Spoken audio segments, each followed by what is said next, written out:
जब अंग्रेज पूरे भारत को झुकाने में लगे थे, तब मेघालय की खासी पहाड़ियों से गर्जना उठी कि हम झुकेंगे नहीं। 1830 का बरस था और एक आदिवासी राजा ने ब्रिटिश साम्राज्य के खिलाफ युद्ध की घोषणा कर दी। तिरोत सिंह मायरांग के सीएम थे, यानी खासी जनजाति के राजा, और ये ऐसे राजा थे जो ना कभी मुगलों के गुलाम बने और ना ही अंग्रेजों के।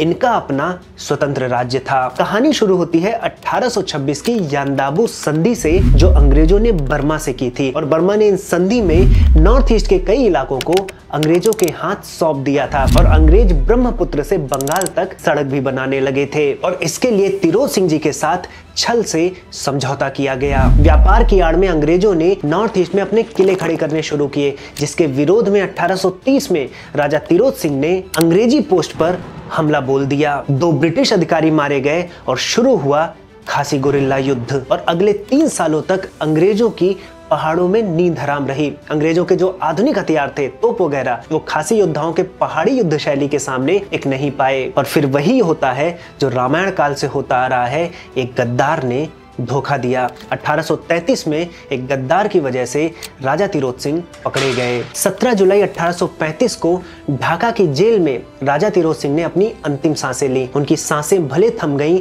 लेकिन आज भी 17 जुलाई को मेघालय में एक ही नाम गूंजता है, तिरोत सिंह। मैं फिर दोहराता हूं, आजादी की लड़ाई अदालतों, संसदों, सड़कों, मैदानों में ही नहीं, बल्कि पहाड़ों में भी लड़ी गई थी। और इन बहादुर जाबाजों की कहानी को जानने के लिए आप सभी हाइपरक्वेस्ट को फॉलो और सब्सक्राइब करें।